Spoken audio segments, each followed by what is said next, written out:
निश्चित तौर पर होनी चाहिए। और उसका कारण ये है कि ओबामा कोई साधारण व्यक्ति नहीं है। वो अमेरिका के 2 बार राष्ट्रपति रह चुके हैं, उनका एक अपना अनुभव भी। उसके अलावा आज भी वो अपनी पार्टी के प्रमुख नेताओं में है। जो कुछ वो कहते हैं उसका इम्पैक्ट, उसका असर जो है वहाँ की जनता पर पड़ता है।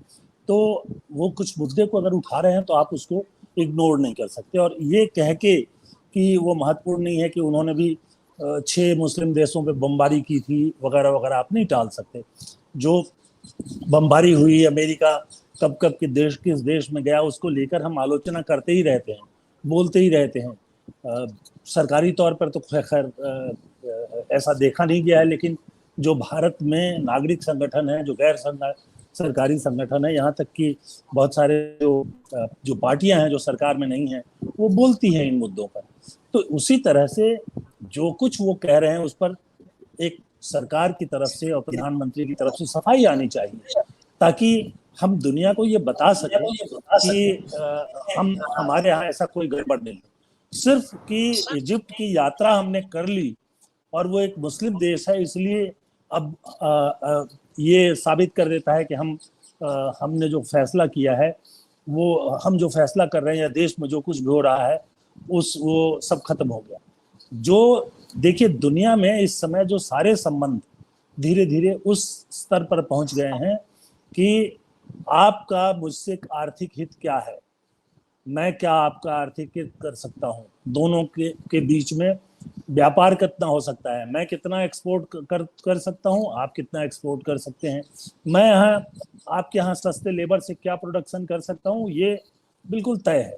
और ये भी तय है कि अमेरिका ने भारत को तरजीह देना इसलिए शुरू किया, अभी 2-3-4 सालों से ही देना शुरू किया है, क्योंकि जब उनको लगा कि इन्वेस्टमेंट के जरिए अमेरिका चीन जो है एक बहुत बड़ी शक्ति बन चुका है, और चीन ने जो है खुलेआम रिवर्स टेक्नोलॉजी का इस्तेमाल करके और वही सारे प्रोडक्ट जो हैं वो खुद बनाने लगा, और उनका जो दुनिया में मार्केट है उस पर असर पड़ा, तो वो कर रहा है। तो इसमें भी कोई बुराई नहीं है, मोदी जी के समय में हो रहा है, मोदी जी इसका श्रेय लेना चाहे, इसमें भी कोई बुराई नहीं है।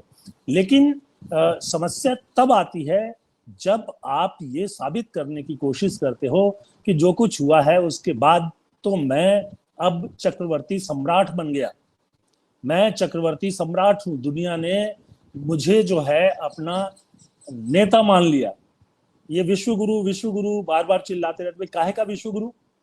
इंटरनेट का इजाद तुमने किया, आपने योग का इजाद किया, व्यायाम है, एक व्यायाम है सिंपल, और एक व्यायाम और होता है हेड टू टो, तो जो सिर से लेके पैर तक का 20 तरीके प्रचलित हैं। तो आप जो है योग करके और कह रहे हो कि हम विश्व गुरु हो गए हैं, हम आध्यात्मिक गुरु हो गए हैं। ना तो हम आध्यात्मिक गुरु हैं, हम यहाँ चिल्लाते रहते हैं कि वो देखिए क्रिश्चियंस ये कर रहे हैं। अब मैं कल देख रहा था वहाँ कई देशों में रथ यात्राएं निकाली गई, उसमें गोरे शामिल थे, जाहिर सी बात है कि पहले वो क्रिश्चियन होंगे, वो हिंदू नहीं थे। तो हमको कोई दिक्कत नहीं होती, हम बड़ा खुश होते हैं। खूब बीजेपी के लोग भी जो है उस वीडियो को बढ़ाते हैं। यहाँ भी आपने देखा होगा इस्कॉन के लोग जो हैं हरे राम हरे कृष्ण गाते हुए घूमते रहते हैं।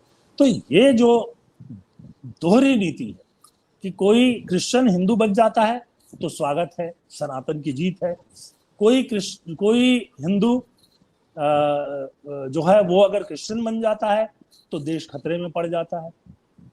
ये सब बातें जो हैं बेबुनियाद हैं, इनके लिए कोई जगह नहीं है।